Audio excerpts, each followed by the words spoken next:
चलिए आज का जो लेक्चर है लेक्चर नंबर 8, इसमें हम लोग स्टडी करने वाले हैं study of different order of reaction, जिसको हम लोग इंटीग्रेटेड रेट लॉ के नाम से भी जानते हैं। इंटीग्रेटेड रेट लॉ में हमें जीरो ऑर्डर और फर्स्ट ऑर्डर अपने बोर्ड एग्जाम में पूछा जाता है, जीरो ऑर्डर काइनेटिक्स और फर्स्ट ऑर्डर काइनेटिक्स। पर हम लोग सीखने वाले हैं zero order kinetics, first order kinetics, second order kinetics, third order kinetics and many more nth order kinetics. चाहे उसकी हाफ लाइफ से रिलेटेड क्वेश्चन हो, चाहे उसकी कैरेक्टरिस्टिक या उसके ग्राफ से रिलेटेड क्वेश्चन हो, तो कई सारे, और एक मेथड से नहीं, इसमें हम लोग कईयों सारे मेथड से सीखेंगे। तो आप लोग हेडिंग डालें study of different rate of reaction, study of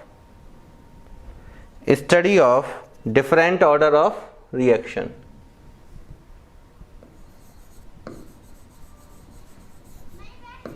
study of different order of reaction, इसको हम लोग इंटीग्रेटेड रेट लॉ के नाम से भी जानते हैं। Integrated rate law, integrated rate law में हमें कौन कौन पढ़ना है देखते हैं। सबसे पहले पढ़ेंगे हम लोग first zero order kinetics, zero order kinetics.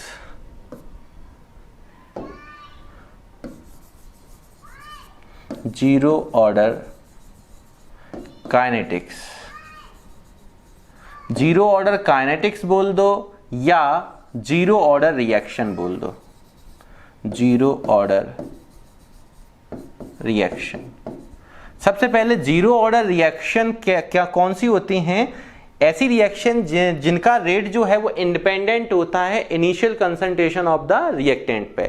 तो हम लोग बोलेंगे जीरो ऑर्डर रिएक्शन में एक तो हम ऐसे डिफाइन कर सकते हैं, फर्स्ट कैसे डिफाइन कर सकते हैं वो देखते हैं कि the rate of reaction, the rate of reaction is independent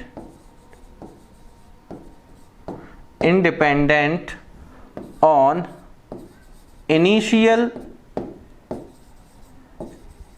concentration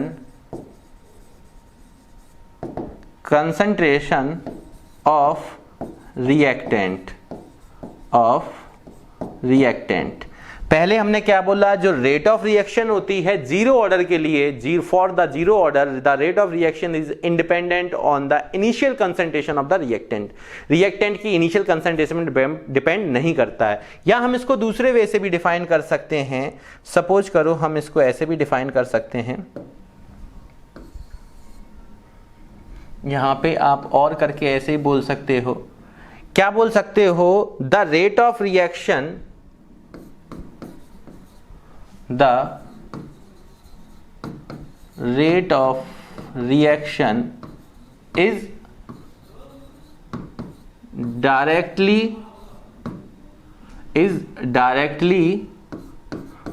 proportional to the zeroth power of the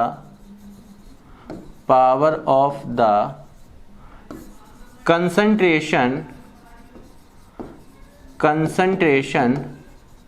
of reactant। इस चीज को ध्यान दें, क्या है, जो रेट और रिएक्शन का जो रेट है वो डायरेक्टली किसके प्रोपोर्शनल होता है? Directly proportional to the zeroth power of the concentration of the reactant, zeroth power of the concentration of the reactant. ये दो डेफिनेशन है जो आपको दिखाई दे रहा है। जो रिएक्शन का रेट है वो डायरेक्टली प्रोपोर्शनल होगा कंसंट्रेशन ऑफ द रिएक्टेंट की जीरोथ पावर के। दैट मींस ये क्या है, कंसंट्रेशन ऑफ द रिएक्टेंट और पावर पे क्या है, zero. Zeroth power of the rate of reaction directly proportional to the zeroth power of the concentration of the reactant. और एक चीज ध्यान रखना कि या तो हम ऐसे बोलें for zero order reaction, for zero order kinetics the rate of the reaction is independent on the initial concentration of the reactant। अब हम लोग इसको देखते हैं, देखें हम लोग यहाँ पे समझते हैं। इसका अगला हेडिंग में आप लिख लें डिफरेंशियल रेट इक्वेशन कैसे रिप्रेजेंट करते हैं। Differential rate equation, differential rate equation for zero order kinetics, zero order reaction या zero order kinetics। तो देखें जीरो ऑर्डर काइनेटिक्स के लिए कैसे हम लोग डिफरेंशियल रेट इक्वेशन को रिप्रेजेंट करते हैं। अगर मैं यहां से कोई रिएक्शन लेता हूं, सपोज, या मैं कहता हूं consider a chemical reaction,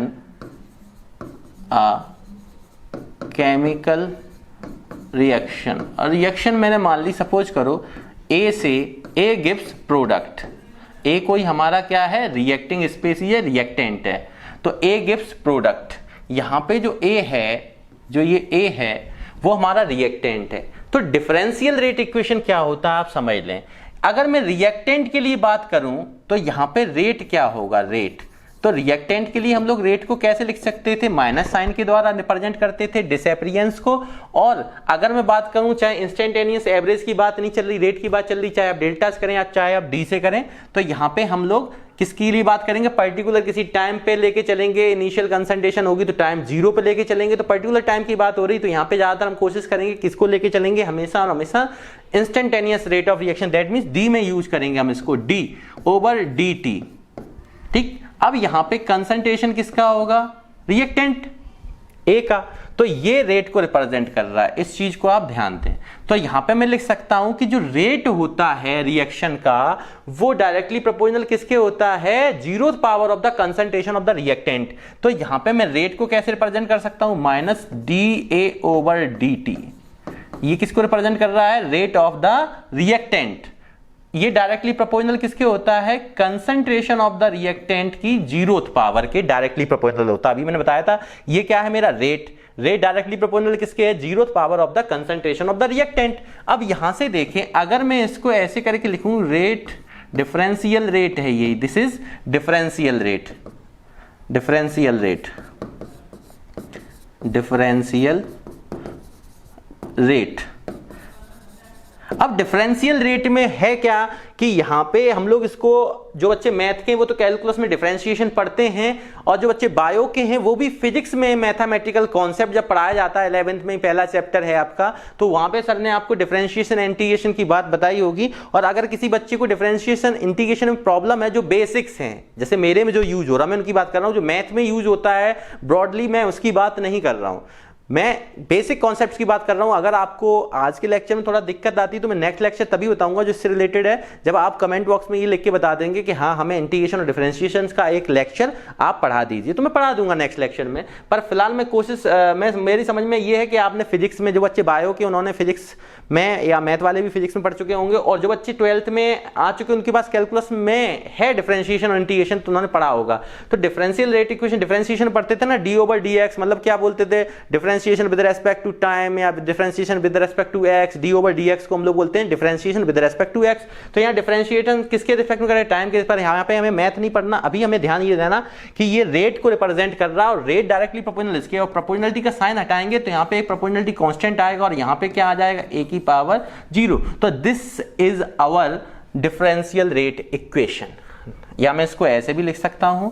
आपको पता है कि किसी नंबर की पावर अगर 0 होता है तो उसकी वैल्यू 1 होती है। इसको सिंपल वे में ऐसे भी समझ सकते हैं हम लोग कि अगर कोई नंबर 2 है और 2 की पावर 1 है, अगर मैं दूसरा नंबर 2 है, इसकी पावर 1 है, अगर मैं इनको देखूंगा तो ये 2 की पावर 1 है, और ये 2 की पावर 1 ऊपर जाएगा तो 2 की पावर -1 हो जाएगा। बेस सेम होता तो पावर ऐड होती हैं, और पावर ऐड होती हैं तो यहाँ पे 0 आने वाला। और पता है 2/2 का मतलब कितना होता है, 1 होता है, तो यहाँ पे 2/2 को हम 1 लिख सकते थे, तो ये 1 इक्वल में चल रहा था, और LHS को हमने यूज किया और 2 की पावर 0 आ रहा है। इसका मतलब क्या है कि 2 की पावर 0 की वैल्यू क्या आ रही, 1। तो नंबर की पावर 0 की वैल्यू 1 होती है, तो यहाँ से हम इसको कैसे लिख सकते हैं, DA ओवर DT इक्वल के, और a की पावर 0 का मतलब कंसंट्रेशन कोई ना कोई वैल्यू होगी, उसकी पावर 0 का मतलब वैल्यू 1 हो जाएगी। तो this is the differential rate equation, this is required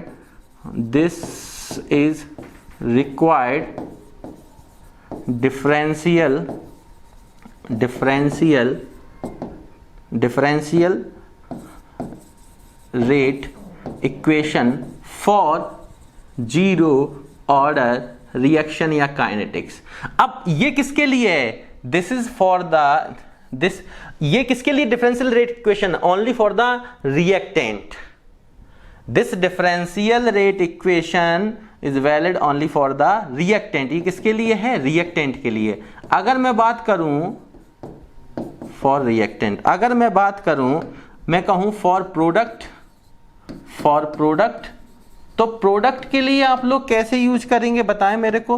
product के लिए हम लोग इसको एक्स के टर्म्स में, मतलब अगर मैं इसी रिएक्शन को ऐसे लिख दूं कि ए गिव्स प्रोडक्ट, अब यहां पे मैं क्या करूं, यहां पे ये शुरुआत में कंसंट्रेशन मान ले रहा हूं इसकी ए थी, ये क्या था, ये 0 था, इसकी एक्स कंसंट्रेशन टी टाइम 0 पे है, ये टी टाइम टी पे मान ले रहे हैं, ये T1 है, ये T2 है, और ये मच गया A माइनस एक्स। अब मैं इसकी बात रिएक्टेंट की ना करूं, अभी तो मैंने यहाँ पे रिएक्टेंट A माना था, इसलिए हर जगह A रिप्रेजेंट कर रहा हूं।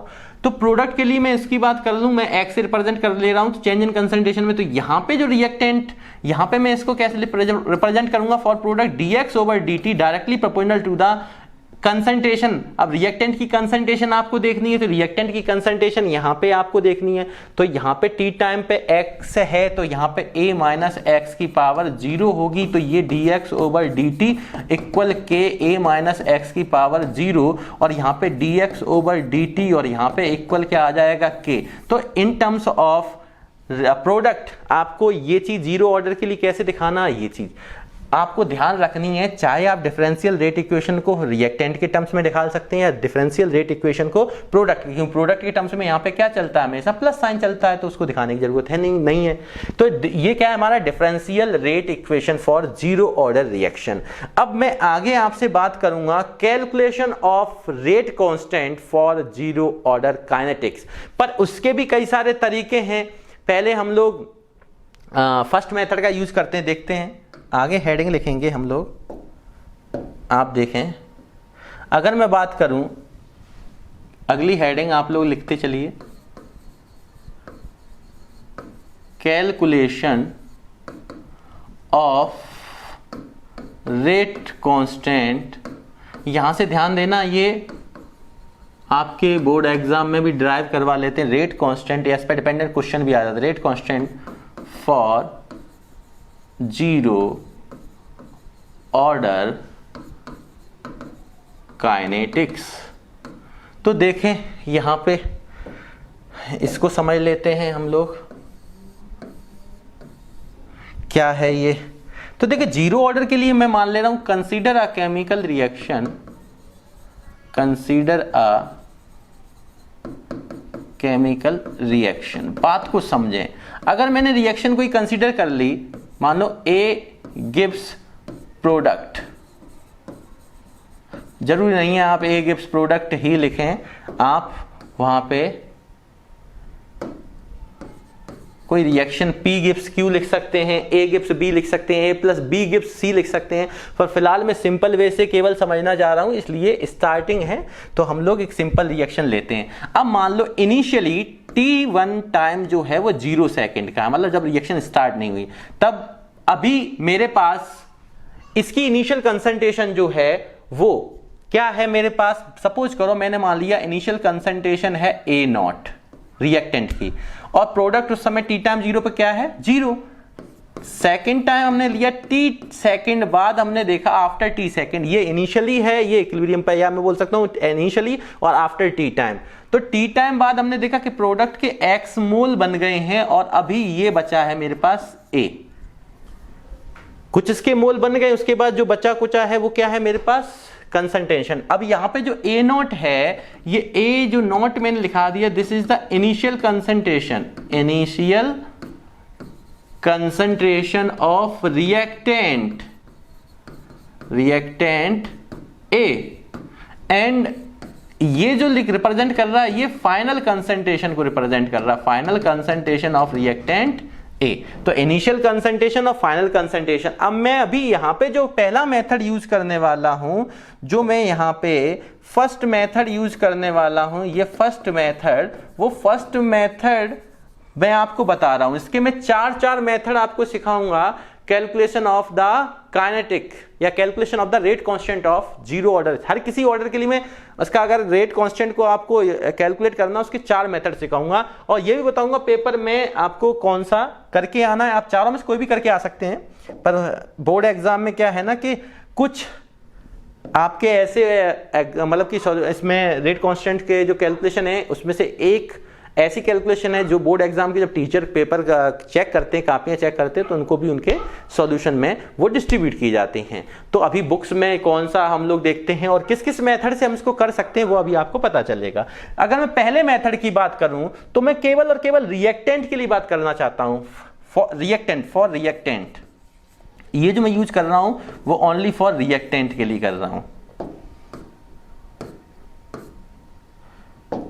For reactant.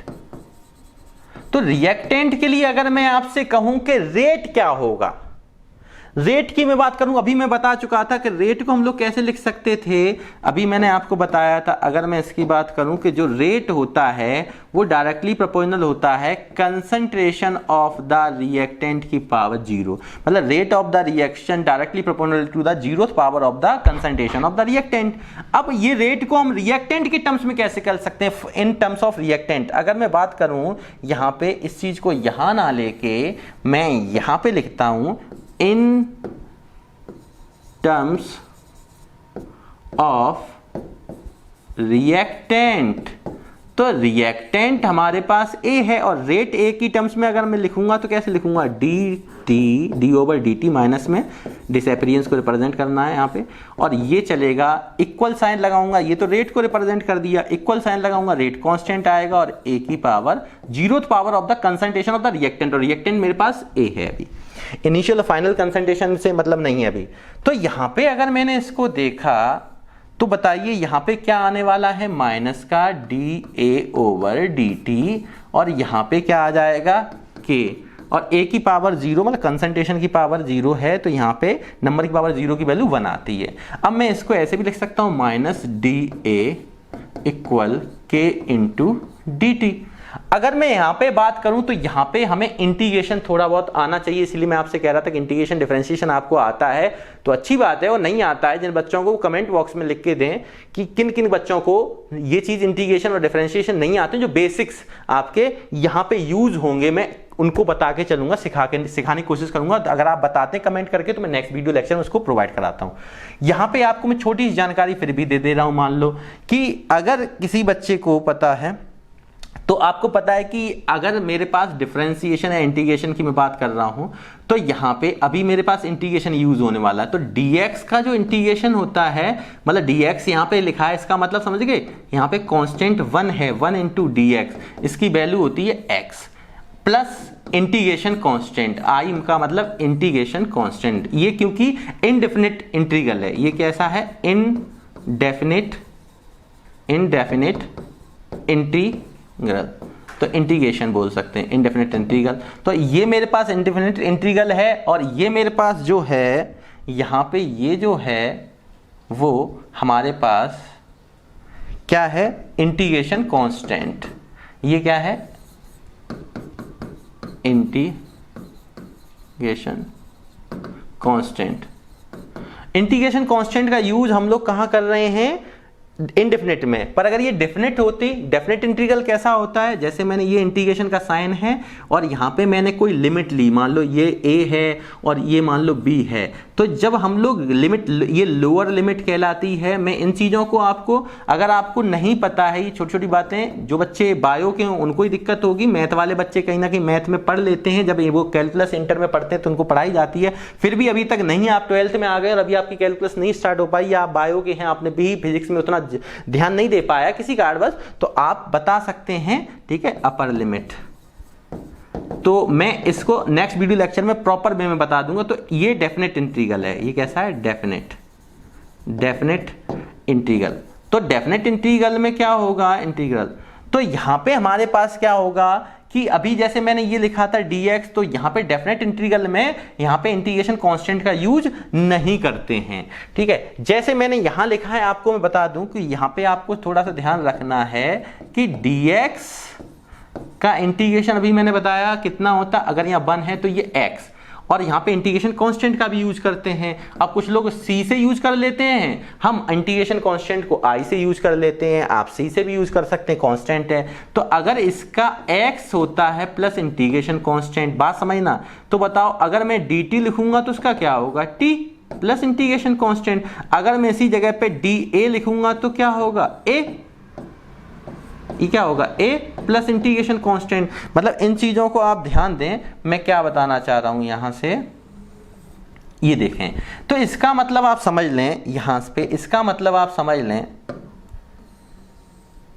कि इंटीग्रेशन में अभी मैं ये बता के चल रहा हूं कि आपको ये चीज ध्यान रखनी है कि dx का अगर x प्लस इंटीग्रेशन कांस्टेंट, क्योंकि हम लोग जो इंटीग्रेशन यहां यूज करने वाले हैं पहले मेथड में, वो मैं इनडेफिनेट इंटीग्रल का यूज कर रहा हूं। दूसरे मेथड में डेफिनेट इंटीग्रल का भी यूज करूंगा, परेशान ना हो, ठीक है। केवल किताबी तरीके से नहीं कराएंगे, कई सारे मेथड कराएंगे, इसलिए ध्यान दें।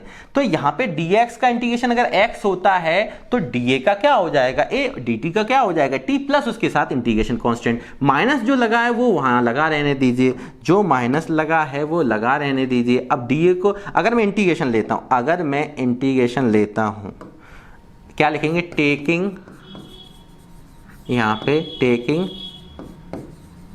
इंटीग्रेशन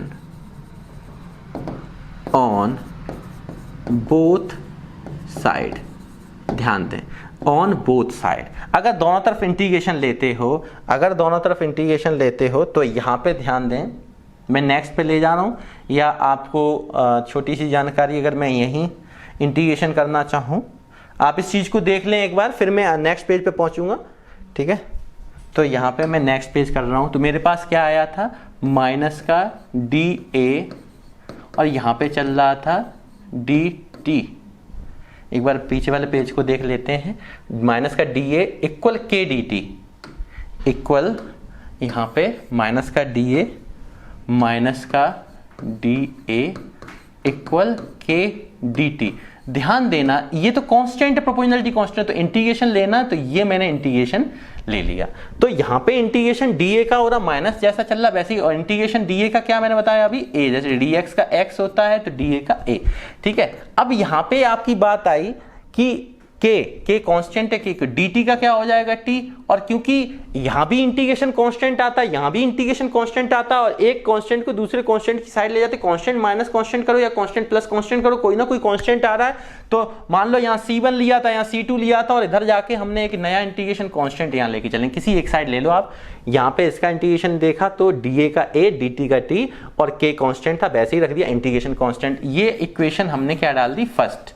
समझते रहना यार, बहुत चीजें बताने वाले हैं, अभी से आप ये मत सोचना पता नहीं क्या करा रहे हैं। मैंने एक ही चीज कह दी, जिनका बेसिक मैथमेटिक्स, चाहे वो फिजिक्स में पढ़ा हो चाहे वो मैथ में पढ़ा हो, अगर आपका बेहतर नहीं है, आपको कोई प्रॉब्लम आ रही, तो आप वीडियो लेक्चर में कमेंट बॉक्स में लिख के बताएंगे, मैं आपको वीडियो पूरा बना के दे दूंगा, बेसिक क्यों है, कैसे है, इन सब का जवाब दे दूंगा। तो यहां पे देखें क्या आने वाला ये, अब यहां पे देखें फ्रॉम इक्वेशन फर्स्ट, जब टाइम जीरो था, from at t time zero, अगर मैं बात करूं जब इनिशियली टाइम पे, जब टाइम जीरो था तो कंसंट्रेशन जो हम लेके चले थे रिएक्टेंट की, वो टाइम जीरो पे इनिशियल कंसंट्रेशन क्या लेके चले थे, a नॉट। तो putting these value in equation first, हम लोग यहां पे क्या लिखेंगे, putting these value in equation first. तो देखें जल्दी से, यहां पे क्या आने वाला है, a नॉट, भाई a की जगह क्या लेके चलेंगे, माइनस की जगह तो माइनस ही आएगा, पर हमने अगर t को जीरो लिया, अगर मैं पीछे बता दूंगा आपको, अगर मैंने t को जीरो लिया, यहां देखें, अगर मैंने t को जीरो लिया, ये देखो टाइम जब जीरो था तो रिएक्टेंट की कंसंट्रेशन क्या ली गई है, अगर टाइम जीरो लोगे तो a को क्या लोगे, a नॉट, यही मैं बताना चाह रहा था। तो यहां पे t जीरो लिया तो a की जगह क्या आ जाएगा, a नॉट। तो ये वैल्यू को मैं यहां इक्वेशन फर्स्ट में रख रहा हूं, तो a के प्लेस पे क्या आ जाएगा, a नॉट इक्वल के, t की जगह पे क्या आ जाएगा, जीरो, t टाइम जीरो पे, और प्लस इंटीग्रेशन कांस्टेंट। ऐसा क्यों किया, t जीरो क्यों लिया, क्योंकि हमें इंटीग्रेशन कांस्टेंट की वैल्यू निकालनी, वो वैल्यू को कहां रखना, फर्स्ट इक्वेशन में। तो यहां पे देखें माइनस का a नॉट, और ये क्या हो जाएगा, जीरो, मतलब ये i आ जाएगा। अब putting the value of i in equation first, now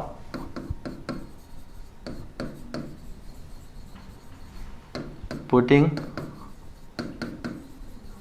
the value of I in equation, integration constant in equation first. तो इक्वेशन फर्स्ट क्या है, माइनस का concentration of the reactant A equal K into T. ये केवल काम इसलिए किया था जिससे कि हमें इंटीग्रेशन कांस्टेंट की वैल्यू आ जाए। तो यहाँ पे I की वैल्यू क्या आई है, इन ब्रैकेट माइनस का A not.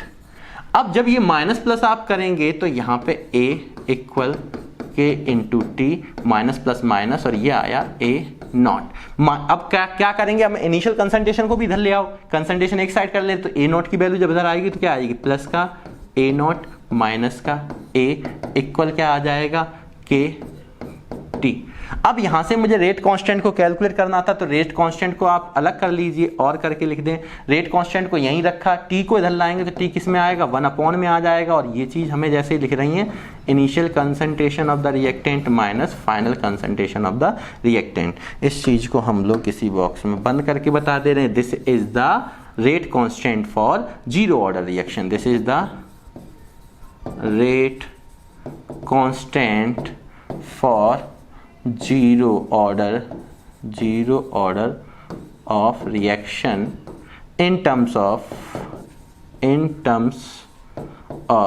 reactant, concentration of the reactant in terms of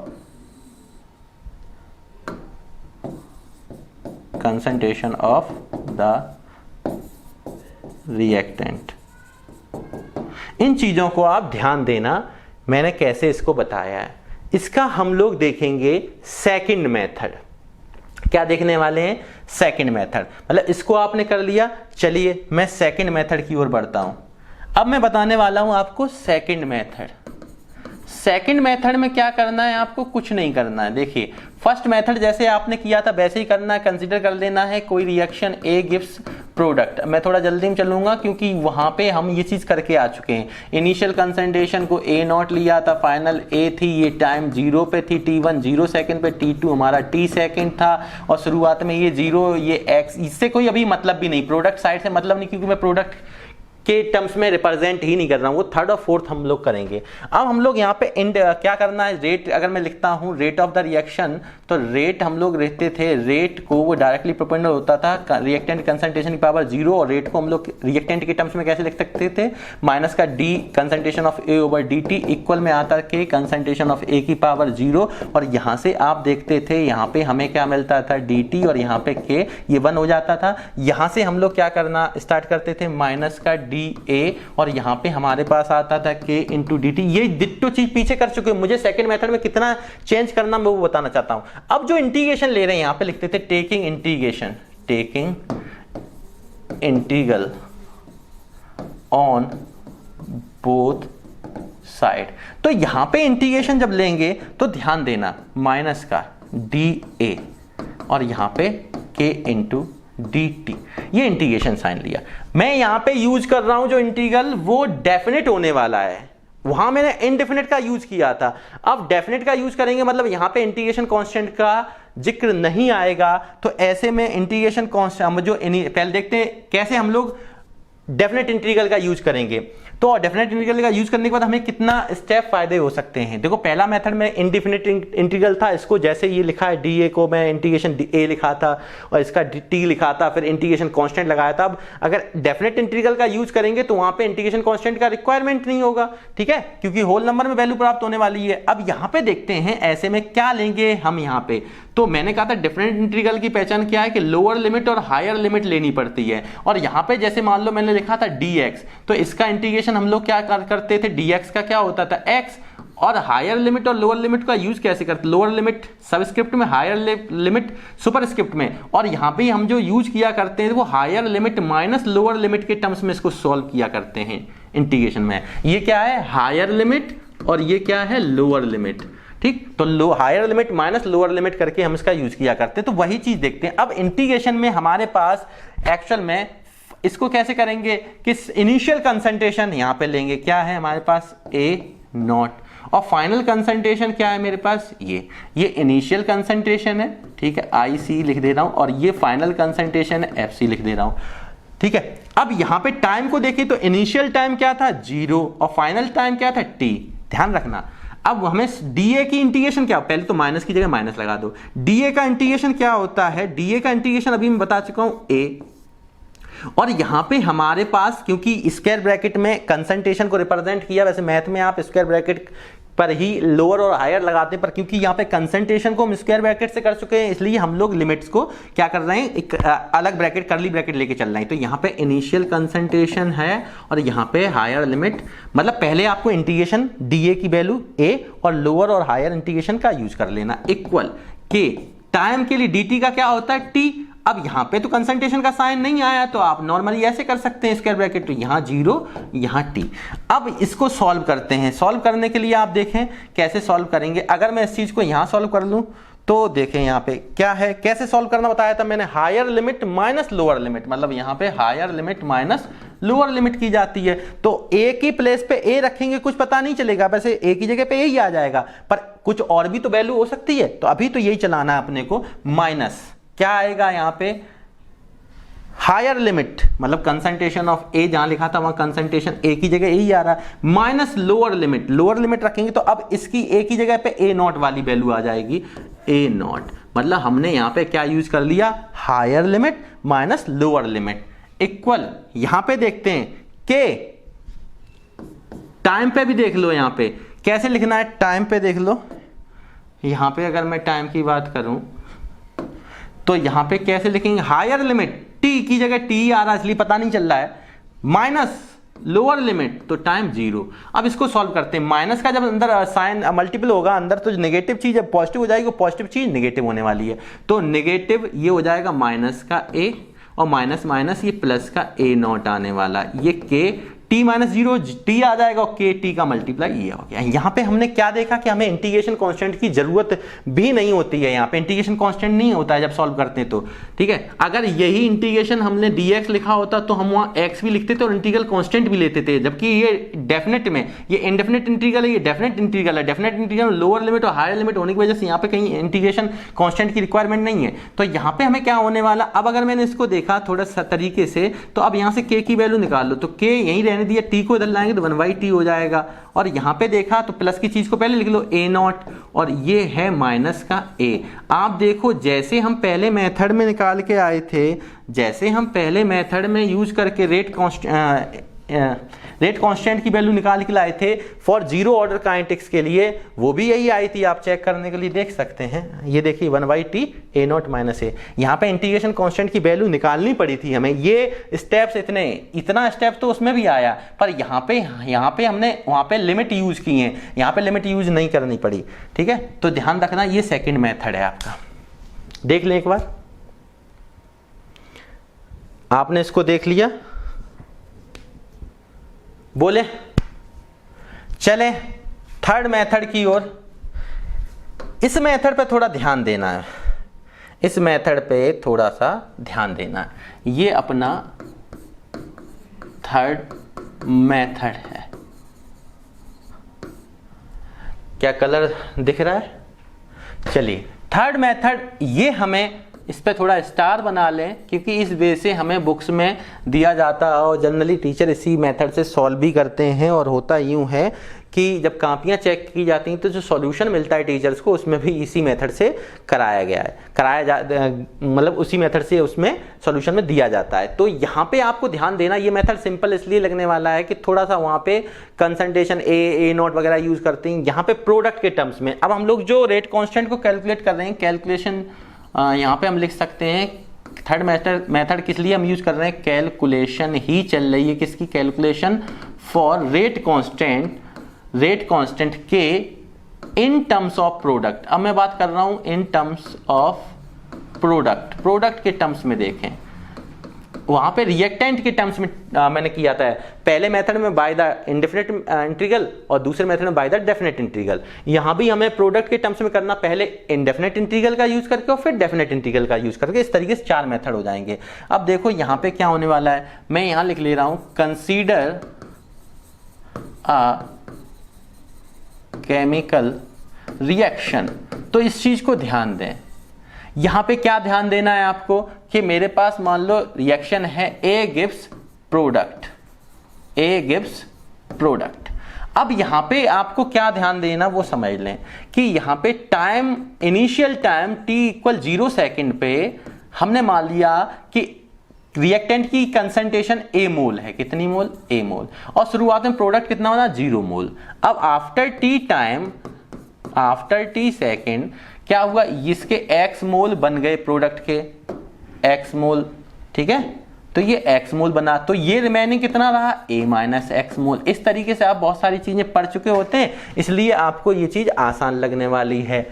तो यहां पे देखें क्या होने वाला। अब मैं रेट की बात करूंगा, डिफरेंशियल रेट। अब डिफरेंशियल जो रेट होने वाला इन टर्म्स ऑफ प्रोडक्ट लेंगे, अभी रिएक्टेंट की बात हम कर चुके दो मेथड में, तो डिफरेंशियल रेट को देखते हैं अब यहाँ पे। तो यहाँ पे मैं डिफरेंशियल रेट की बात करूंगा, तो यहाँ पे मैं आपको पीछे बता चुका था डिफरेंशियल रेट इक्वेशन कैसे रिप्रेजेंट की जाती है। तो dx ओवर dt, भाई प्लस साइन नहीं लगाओ तो भी सही है, नहीं लगाओ तो भी सही है। प्लस साइन लगाओगे तो प्रोडक्ट की एप्रियंस की बात करेंगे, और प्लस साइन नहीं है तो भी हम लोग प्लस ही लेके चलते हैं, ठीक है। कॉमन इसमें देखो अंडरस्टूड है, प्लस लगाओ या ना लगाओ। d ओवर dt वही है कंसंट्रेशन में चेंजमेंट अपॉन टाइम इंटरवल में चेंजमेंट। तो यहां पे x माइनस 0 x ही आने वाला। तो ये रेट किसके टर्म्स में है? Rate, differential rate in terms of product है। This is the differential rate, differential rate in terms of product. भाई x किस में यूज हो रहा है? आपको दिख रहा है प्रोडक्ट में। x माइनस 0 करोगे तो चेंज इन कंसंट्रेशन निकल के आ जाएगी। और ये डायरेक्टली प्रोपोर्शनल किसके होता है? Concentration of the reactant. अब आफ्टर t टाइम कंसंट्रेशन कितना है? a माइनस एक्स की पावर 0, a माइनस एक्स की पावर 0। इस चीज को ध्यान दें आप। तो यहां से जैसे ही मैं देखूंगा भाई x लिया, यहां पे t टाइम पे क्या? a minus x. तो dx ओवर dt इक्वल क्या लेके चलेंगे? k। यहां पे a माइनस एक्स की पावर 0, और किसी भी नंबर की पावर 0 होती है तो वैल्यू क्या लेके चलते हैं हम? 1। यहां पे क्या आ जाएगा? 1। इसको डाल दें हम लोग, अभी इसको कोई इक्वेशन डालने की जरूरत भी नहीं है, ठीक। अब मैं इधर देखता हूं कि dx इक्वल k, यहां पे क्या आने वाला है? dt। क्या आने वाला है? dt। भाई dt को मैंने क्या किया? इस साइड भेज दिया तो मल्टीपल में आया। अब लिखेंगे taking integration on both side, taking integration on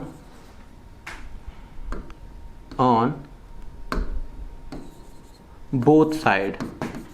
तो देखें दोनों साइड्स अगर मैं इंटीग्रेशन लेता हूं तो कैसे दिखेगा मेरे को? dx integration of dx k into के। क्यों कौन बाहर लेते हैं? क्योंकि k कांस्टेंट है। तो यहां पे देखें dx का इंटीग्रेशन क्या आएगा? x मैं बता चुका था साइड में, dx का integration x plus integration constant, और dt का integration t plus integration constant. क्योंकि इनडेफिनेट है तो ध्यान रखना है कि इंटीग्रेशन कांस्टेंट का यूज करते हैं, ये साइड में समझाने के लिए। तो इसका x, ये k इंटू इसका t, ठीक है। अब ये चीज आपको पीछे बता चुका हूं तो यहां पेज घेरने की जरूरत नहीं है अपने को। तो यहां पे हो जाएगा t प्लस इंटीग्रेशन कांस्टेंट। अब किसी बच्चे के मन में आ रहा है इधर भी इंटीग्रेट है। अब मान लो इधर का इंटीग्रेशन आपने सॉल्व किया dx, इधर क्या लिखा k इंटू dt, तो आपके मर्जी में है। आपने इसको x लिखा, इधर इंटीग्रेशन कांस्टेंट 1 लिया, यहाँ पे k, यहाँ पे इसका इंटीग्रेशन कांस्टेंट t आया, वो यहाँ पे dt का क्या आ जाएगा? इंटीग्रेशन dt आया, और यहाँ पे इंटीग्रेशन कांस्टेंट आपने मान लो i2 ले लिया। अब मैं x इक्वल लिख दूं kt, यहाँ पे प्लस का i2 माइनस i1 आया, और i2 माइनस i1 को मैंने नया इंटीग्रेशन कांस्टेंट i मान लिया, तो x equal k into t plus i। तो मैं इस तरीके से लिख के चल रहा हूं, इसमें कोई घबराने की बात नहीं है, ठीक है। आपने इस तरीके से देखा। अब देखें ये चीज आई। अब i की वैल्यू हमें इंटीग्रेशन कांस्टेंट की वैल्यू लाने के लिए इसको इक्वेशन फर्स्ट मान लेंगे, ठीक है। नाउ एट टाइम 0 टाइम पे अगर आप देखेंगे तो x प्रोडक्ट कितना बना था? 0। तो x की वैल्यू भी क्या लेके चलोगे? 0। टी टाइम 0 पे, क्योंकि रिएक्टेंट के टर्म्स में नहीं अब लिख रहे हैं हम, ठीक है, क्योंकि यहां पे आप कहोगे कि यहां तो रिएक्टेंट की कंसंट्रेशन ली, तो मैंने 0th पावर किसकी था, 0th पावर जो रेट ऑफ रिएक्शन है वो प्रोडक्ट के टर्म्स में directly proportional to the 0th power of the concentration of the reactant है, इसलिए यहां पे कंसंट्रेशन रिएक्टेंट की ली जाएगी, ठीक। और यहां पे मैंने यहां सॉल्व करने के लिए टी टाइम 0 पे प्रोडक्ट कितना बनाता, 0, वो ले लिया, रखो इनको वैल्यू को, क्यों, क्योंकि इंटीग्रेशन कांस्टेंट की वैल्यू लानी, तो फ्रॉम इक्वेशन फर्स्ट बताइए यहां पे क्या आने वाला है अपने पास, x की वैल्यू 0, के t की वैल्यू 0 प्लस इंटीग्रेशन कांस्टेंट, तो आप यहां से देखेंगे इंटीग्रेशन कांस्टेंट की वैल्यू क्या आ गई, 0, भाई ये 0 प्लस आई, तो आई आ जाएगा, यहां 0 आया, तो इंटीग्रेशन कांस्टेंट की वैल्यू यहां पे ये वैल्यू पुट कर दो, putting this value in equation first, putting this value of I in equation first, तो बताइए क्या आने वाला, x इक्वल के इंटू टी प्लस 0, तो यहां से x इक्वल क्या आया, के टी, अगर मैं यहां से k की वैल्यू निकालना चाहूं, रेट कांस्टेंट की वैल्यू को हम कैलकुलेट कर रहे हैं, तो ये कितना आने वाला, x upon T. This is the final rate constant for zero order reaction in terms of x क्या है, प्रोडक्ट। अब थर्ड मेथड हमने देखा, तो फोर्थ मेथड भी देखना बनता है, जहां पे हम इंडेफिनिट इंटीग्रल का यूज कर रहे थे, वहां पे हम डेफिनेट इंटीग्रल का यूज कर सकते हैं, तो देखें कैसे। अगर मैं इसको फोर्थ मेथड बताना चाहूं, अगर इसका फोर्थ मेथड देखना चाहें, फोर्थ मेथड, तो फोर्थ मेथड में आपको क्या करना है, वही चीज, consider a chemical reaction A gives product, और यहां पे भी आपको t1 टाइम 0 सेकेंड का ये a मोल, ये 0 मोल, आफ्टर t सेकेंड क्या होने वाला, ये x मोल, ये a minus x mole, differential rate equation in terms of product dx over dt directly proportional किसके होगा, रिएक्टेंट की कंसंट्रेशन की 0th पावर के, तो यहाँ dx ओवर आपका dt आ जाएगा, यहाँ पे क्या आ जाएगा, k a माइनस एक्स की पावर g, जो उसमें कर रहे थे वही है, ये dt लिखा है, ठीक है, और यहाँ पे क्या आ जाएगा, k इसकी पावर 0 का मतलब इसकी वैल्यू 1 हो गई, और यहाँ से dx इक्वल क्या आ जाएगा, k इंटू dt, ये चीज इतनी वहां भी हमने की थी, ठीक है। अब यहाँ पे देखें टेकिंग इंटीग्रेशन, अब यहाँ से बात आई टेकिंग इंटीग्रेशन, तो इंटीग्रेशन को लेंगे जब ऑन बोथ साइड, ये सब चीज समझ चुके होंगे इतनी देर तक आप, मैं एक ही ऑर्डर को इतने मेथड से करा रहा हूं, समझ रहे हैं आप, आपको नॉलेज के लिए सीखना होगा, हर मेथड से आप जानकारी रखें, वो आपके लिए फायदेमंद है। अब यहां पे इंटीग्रेशन लेंगे, वो भी कैसे लेंगे, अभी पीछे हमने लिया था इनडेफिनिट इंटीग्रल, अब हम डेफिनेट इंटीग्रल लेंगे, तो डेफिनेट इंटीग्रल का मतलब आप समझ गए कि dx इक्वल के यहां पे क्या आएगा, dt। अगर मैं डेफिनेट इंटीग्रल की बात करूं, तो x के लिए शुरुआत में देखो initial concentration of the product कितनी थी, 0, ये कितना 0, और आफ्टर टी टाइम कंसंट्रेशन कितनी, x, initial time 0, after T time t second, ये हमने देखा। अब पीछे देखो dx का इंटीग्रेशन कितना होता है, x, यहां पे लोअर लिमिट और यहां हायर लिमिट k, यहां पे dt का क्या होता है इंटीग्रेशन, t, यहां पे लोअर लिमिट, यहां हायर लिमिट। इंटीग्रेशन कांस्टेंट की डेफिनेट में जरूरत नहीं होती, जहां पे हम लिमिट लेके चलते हैं। मैंने कहा वापस से कि अगर छोटी छोटी बातें मैथ की आपको नहीं पता है, तो मेरे भाई इसमें जरूरी नहीं है कि आपको अपने ऊपर गिल्टी फील करनी है कि मेरे को ये चीजें क्यों नहीं मैंने 11th में फिजिक्स में मैथमेटिकल पोर्शन में पढ़ी, या मैथ में क्यों नहीं हमने सीखी, या बायो वाला बच्चे मैथ होगा नहीं तो फिजिक्स में सीखने को उनके पास, इसीलिए फिजिक्स में डाला जाता है वो, पर किसी कारणवश आपने नहीं पढ़ पाया, मैं फिर से कह रहा हूं, आप कमेंट बॉक्स में लिख के बताएंगे तो मैं लेक्चर इससे रिलेटेड नेक्स्ट लेक्चर पहले वही डालूंगा, फिर मैं फर्स्ट ऑर्डर काइनेटिक्स को पढ़ाऊंगा, तो आप कमेंट बॉक्स में जरूर बताएं, ठीक है। शर्मिंदगी नहीं है सीखने में, हमें भी कोई चीज नहीं आती, हम भी सीखना स्टार्ट करते हैं, सीखते हैं, सिखाते हैं, यही चीज होनी चाहिए, और जिंदगी भर सीखना सिखाना लगा रहता है, और आप बेहतर बनने के लिए, सीखने के लिए कभी भी शर्म ना करें। इसलिए कमेंट बॉक्स में ज्यादा से ज्यादा बच्चे बताएं किन चीजों का, जिनको इंटीग्रेशन और डिफरेंशिएशन क्लियर नहीं है, या जो लिमिट्स के बारे में छोटी छोटी बातें नहीं जानते, जो मैथमेटिकल की इसमें यूज हो रही है, तो मैं आपको इसके ऊपर इससे रिलेटेड एक वीडियो बना के जरूर प्रोवाइड करा दूंगा, ठीक है। तो यहां पे देखें कि आप अपर लिमिट पहले लेते हैं, तो यहां पे x माइनस लोअर लिमिट ये चला अपने पास, और इक्वल में यहां k time upper limit minus lower limit, यहां पे x माइनस 0 x, यहां t माइनस 0 t, और यहां से जब आपने रेट कांस्टेंट की वैल्यू निकाली तो x बाई टी आया। ये rate constant in terms of product है बाय द डेफिनेट इंटीग्रल, पीछे वाला जो था वो बाय द इंडेफिनेट इंटीग्रल था, इससे पीछे वाला जो था वो rate constant in terms of concentration of the reactant by the definite integral, ये रेट कांस्टेंट ही है for the zero order kinetics, ये भी है, पर ये किसके लिए है, for the concentration of the reactant but by the indefinite integral, by the indefinite integral concentration of the reactant पे है, ये by the definite integral concentration of the reactant पे है। दो मेथड रिएक्टेंट के लिए, दो मेथड प्रोडक्ट के लिए, पर दोनों मेथड में क्या है, पहला वाला इंडेफिनिट से और दूसरा वाला डेफिनेट से। अगर रिएक्टेंट और प्रोडक्ट के लिए हमने किया रेट कांस्टेंट, अब पहले वाले को रिएक्टेंट को भी हमने इंडेफिनिट और डेफिनेट से बताया और दूसरे प्रोडक्ट को भी डेफिनेट इंडेफिनिट से बताया, तो चार वैसे भी हो गए मेथड, सिंपल है। पर किसी बच्चे के दिमाग में आया होगा सर ये बराबर कैसे है, यहां पे देखें, अगर किसी बच्चे के मन में आया कि आपने, अगर किसी बच्चे के मन में एक चीज आ रही हो सर पहले मेथड या पहले और दूसरे मेथड में जो आपने बताया है k की वैल्यू, वो k की वैल्यू जो आई है वो कितनी आई है 1/t, और यहां पे क्या आया था a नॉट, यहां पे आपके पास आया a नॉट माइनस a। आप देख सकते हैं मैं क्या बात कर रहा हूं, मैं पीछे जा रहा हूं, ये देखो a नॉट माइनस a। और सर दूसरे मेथड और तीसरे मेथड में, यहीं पे तीसरे और चौथे मेथड में, थर्ड और फोर्थ मेथड में आपने जो k की वैल्यू ली है वो ली है x/t। अब k की वैल्यू यहां x/t है, यहां पे ये है, तो ध्यान रखना पहले दूसरे मेथड में हमने बात की है किसके टर्म्स में, इन terms of concentration of the reactant. यहां पे कंसंट्रेशन किसकी ली जा रही, कंसंट्रेशन ऑफ रिएक्टेंट, रिएक्टेंट, ठीक। यहां पे कंसंट्रेशन किसकी यूज हो रही, कंसंट्रेशन ऑफ प्रोडक्ट। और एक मेथड यहां पे पहला इंडेफिनिट से, दूसरा डेफिनेट से, यहां तीसरा इंडेफिनिट से, चौथा डेफिनेट से है। अब सर ये दोनों क्या सेम है, यस ये सेम है। कैसे सेम है सर, तो वो ऐसे सेम है, अगर मैं बात करूं के,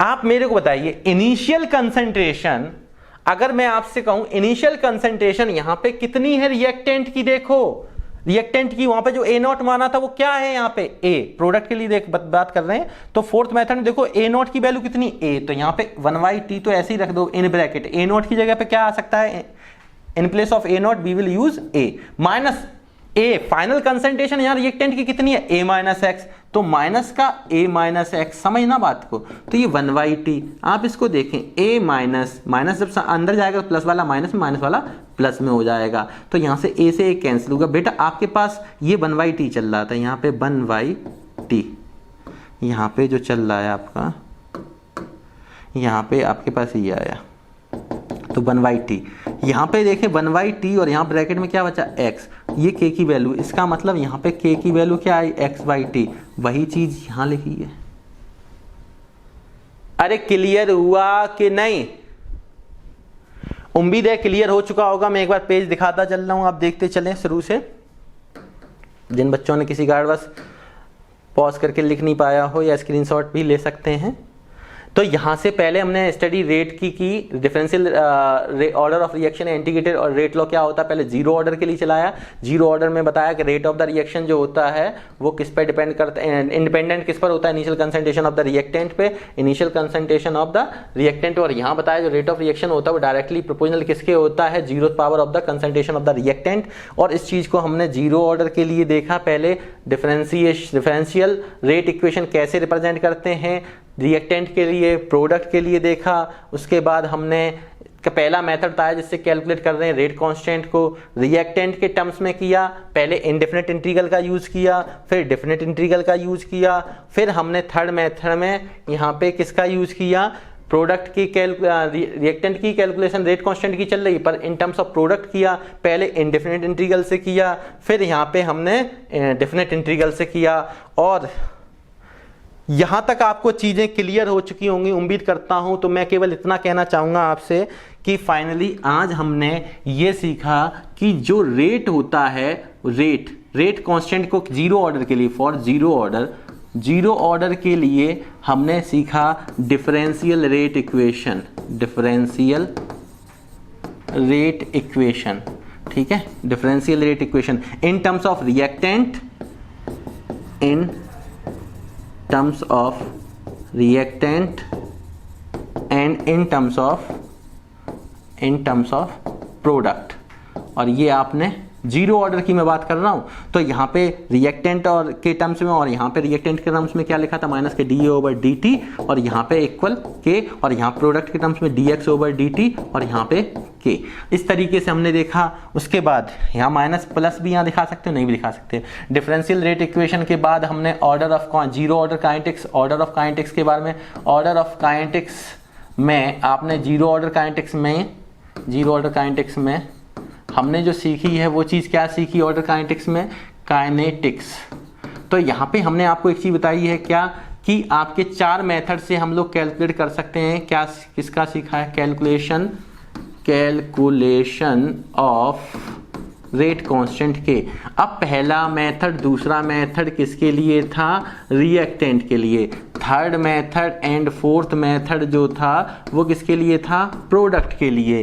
पहला मेथड और दूसरा मेथड में 2 मेथड हमने, एक by the indefinite integral, by the definite integral, by the indefinite, by the definite. तो इस तरीके से हमारे पास 4 मेथड बने जिससे हम रेट कांस्टेंट को कैलकुलेट कर सकते हैं। और उम्मीद है कि ये पीछे जो हमने किए हुए हैं इन चीज़ों को आपने समझने की कोशिश की। बस इसमें अंतर इतना आता है, जिन बच्चों को डिफरेंशिएशन या इंटीग्रेशन में अभी तक प्रॉब्लम हुई है तो वो बच्चे कमेंट बॉक्स में लिख के बताएंगे, और मैं वादा करता हूँ आपको बेसिक मैथ की चाहे वो चीज़ें पीछे आपने किसी कार्बस फिजिक्स में या अभी या पढ़ी हो तो अभी दिमाग से उतर गई हैं, तो आप शर्म ना करें, कमेंट बॉक्स में लिख के बताएं। और मैं नेक्स्ट वीडियो पहले उसी के ऊपर बनाऊंगा, उसके बाद मैं फर्स्ट ऑर्डर काइनेटिक्स की बात करूंगा। उससे पहले मैं जीरो ऑर्डर काइनेटिक्स के अंदर में बहुत सारी चीज़ें बताने वाला हूं। अभी हाफ लाइफ का वीडियो लेक्चर आएगा, इसके लिए हाफ लाइफ कैसे देखते हैं, और इसकी कैरेक्टरिस्टिक में कई सारे ग्राफ्स को पढ़ने वाले हैं। फिर फर्स्ट ऑर्डर कहीं चलेगा, तो देखते रहिए, बने रहिए इसी तरीके से। और घर पे स्वस्थ मन से पढ़ाई जरूर करते रहें, क्योंकि एक्चुअली क्या है ना, हम पढ़ने में क्या होता है, कुछ बच्चे ऐसे होते हैं कि अभी लॉकडाउन में पढ़ाई को लेके ज़्यादा सीरियस नहीं, कि अभी गवर्नमेंट ने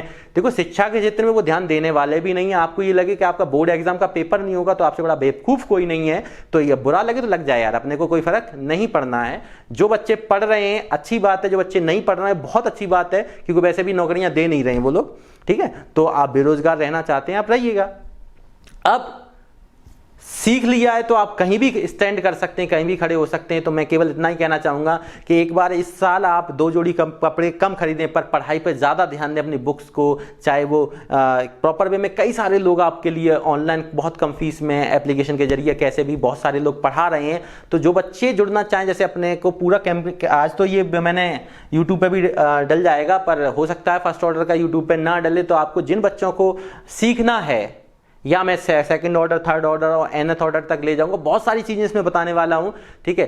तो हर वीडियो लेक्चर अभी यूट्यूब पे नहीं डल पा रहा है, ठीक। तो एप्लीकेशन पे अगर केमिस्ट्री का कोर्स करना तो लिंक डिस्क्रिप्शन में दिया हुआ है, और आप बहुत ही कम फीस में, ऑफलाइन से की अपेक्षा ऑनलाइन में बहुत कम फीस में आप क्या कर सकते हैं, अपने केमिस्ट्री के कोर्स को कंप्लीट कर सकते हैं। बच्चों का कहना ये सर बोर्ड एग्जाम में हो सकता है 50%, मान लो 50% कम भी आ जाता तो पूरा पढ़ लो, 100% आप सिलेबस अपना, ठीक है, 15 दिसंबर तक कंप्लीट भी करा दूंगा मैं कैसे भी, ये मेरा वादा है आपसे। रिवीजन भी हो जाएगा, प्रीवियस ईयर के क्वेश्चन भी हो जाएंगे, एनसीईआरटी क्वेश्चन भी हो जाएंगे। तो सबसे बड़ी बात पता है क्या है, कि कुछ बच्चों के दिमाग में चल रहा अभी गवर्नमेंट ने कुछ आदेश नहीं दिया, तो स्कूल से क्या है जो अभी रिड्यूस हुआ था 30%, उसको टीचर रिड्यूस करके ही पढ़ा रहे हैं स्कूल वाले एप्लीकेशन पे। पर एक्चुअल में जब आप कंपटीशन में बैठोगे ना, तो आपसे बड़ा गधा उसमें कोई नहीं दिख रहा होगा, ठीक, क्योंकि आपने वो 11th 12th की चीजें 12th 11th में सीखी नहीं है, रिड्यूस करके सीखी। तो कंपटीशन में रिड्यूस होने वाला नहीं है, ना नीट में, ना IIT में, और ना किसी अदर कंपटीशन में। इसलिए पूरा पढ़ें, अभी आपके पास समय है। जब पेपर का टाइम आएगा, मान लो अब कुछ दिन बाद आदेश आते हैं कि भाई 20% और कम कर दिया गया सिलेबस, तो आप 30% पहले वाला, 20% ये, 50% कम कर दिया। पेपर के टाइम पे क्या होता है कि अच्छे मार्क्स बनाने के चक्कर में, पूरा आपने नॉलेज के लिए 100% पढ़ा, पर अच्छे मार्क्स बनाने के लिए आप क्या कर सकते हैं, उन 50% पे ज्यादा पकड़ करके जाएंगे, उन 50% को समय ज्यादा पढ़ लेंगे हम लोग। पर क्या कभी कंपटीशन में बैठते हैं, कभी आगे की तैयारी के लिए बैठते हैं, तो कभी हमारे मन में ये नहीं आएगा ये टॉपिक तो हमने कभी देखा ही नहीं था 12th में या 11th में। तो आपको पढ़ना जरूर चाहिए। इस साल आप अपनी बहुत सारी चीजें, कपड़े पहनना या जो चीजें हैं उनमें थोड़ा कम कर दो, जितना उनमें आप खुश रहना सीखें। पर पढ़ाई इतनी बड़ी चीज नहीं है। आज YouTube पे कई सारे टीचर्स आपको बहुत कम फीस में, अब वो लेना भी बनता है, क्यों नहीं बनता है, कि वो पूरा मेहनत करते हैं। मैं मेहनत कर रहा हूं, मुझे महसूस होता है, ठीक है। आप पंखे में बैठ के पढ़ सकते हैं, पर हम पंखा चला के पढ़ा नहीं सकते हैं, क्योंकि पंखा चलाएंगे तो आपके पास क्लियरिटी वॉइस की शायद ना जाए। बहुत सारी चीजें हैं, ये चीज आपको ज्यादा आसान लग रहा है, पर एक्चुअल में ऐसा होता नहीं। जो चीज टीचर पढ़ा रहे हैं उनको पता चलता है इस चीज का, ठीक है, कई सारी समस्याएं, फिर भी आप समस्याओं से बचे रहें और आपको नियमित रूप से रेगुलरिटी से आपके पास वीडियो लेक्चर पहुंचे। पर अगर फ्री बहुत दिनों तक यूट्यूब पे चला और बच्चों ने पढ़ाई भी की, पर ऑनलाइन में क्या होता है कि कुछ बच्चे संकोच करते कि ऑफलाइन कितना समझ में नहीं आया। जब फ्री बढ़ रहा था तो आपको सबको समझ में आ रहा था, क्लियर है। पर आज अगर एक मिनिमम अमाउंट रखा है और पूरा 100% सिलेबस वही ऑफलाइन वाला ही कराएंगे, उसी ऑफलाइन वाली फीस पर ऑफलाइन वाली फीस नहीं ले रहे हैं, पर वो चीज़ अभी आपको समझ में नहीं आ रही। आप 2 जोड़ी कपड़े उतने महंगे उतने रुपए के पहन सकते हैं, पर आप पढ़ाई करने में आप क्या हैं, गरीब हैं। इससे फर्क मेरे को नहीं पड़ता है, अपने को पढ़ना भी नहीं कि अपने क्या है संतुष्टि होनी चाहिए इंसान में। मैं ये बात इसलिए नहीं कह रहा हूं कि मेरे पास बच्चे नहीं, उस पर काफी अच्छे तरीके से बच्चे जुड़ चुके हैं। ये केवल मैं इसलिए बताना चाहता हूं, जो बच्चा ऑफलाइन में इतनी महंगी फीस खर्च करके पढ़ रहा था और वो आज भी घर पे नए नए मोबाइल और नए नए प्रोडक्ट्स, नए नए कपड़े पहन के आप लोग घूमने फिरने जाते हैं, हर चीज़ मार्केट की खुल चुकी है, खाने पीने से लेके आपको बहुत से बच्चे दिखाई भी देते हैं, पर उनके लिए पढ़ाई बहुत महंगी लग रही है। और अभी कुछ दिन बाद स्कूल खुलेंगे, आपको स्कूल से चाहे जो मिल रहा हो एप्लीकेशन के जरिए पढ़ने को, पर आप वहां पे फीस पेड करेंगे। अच्छी बात है, करिए, अगर आपको सीखने को मिल रहा है खुल के करिए। गवर्नमेंट अभी इसके ऊपर आदेश देने वाली भी नहीं है और आप इसी सोच में बैठे रहिए कि पता नहीं कब आदेश आएंगे तब हम पढ़ना स्टार्ट करेंगे। बोर्ड एग्जाम होंगे, कोई ऐसा तरीका नहीं कि आपको प्रमोट करके ग्रेजुएशन में कोई एडमिशन बीटेक या बीएससी आप में आपको मिल सके।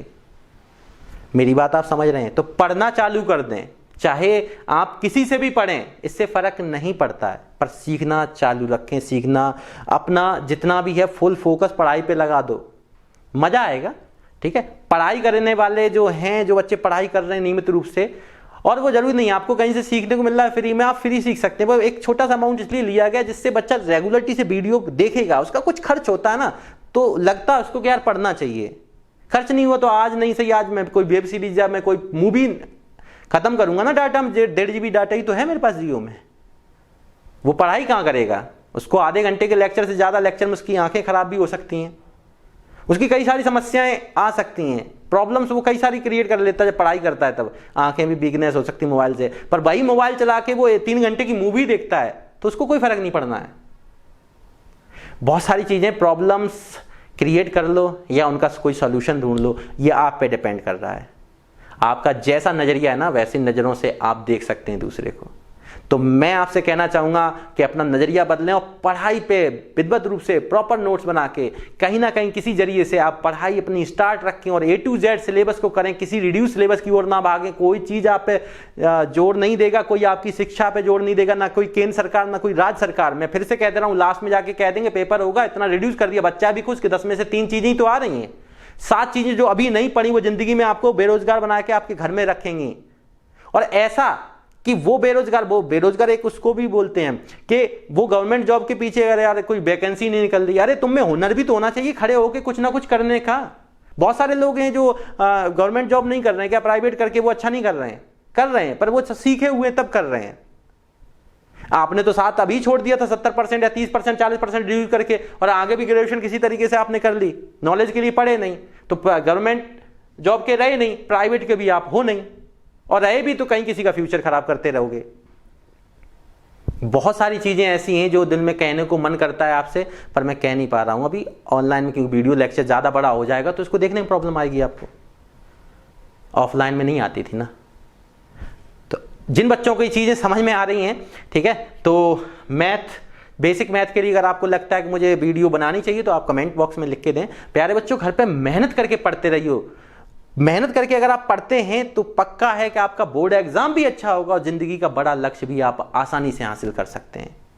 लगता है उनको कठिनाइयां होती हैं जो थोड़ा सा काम करते हैं, ठीक है, जो काम नहीं कर रहे हैं, जो मेहनत नहीं कर रहे हैं, उनको टेंशन किस बात की, वो तो खुश हैं।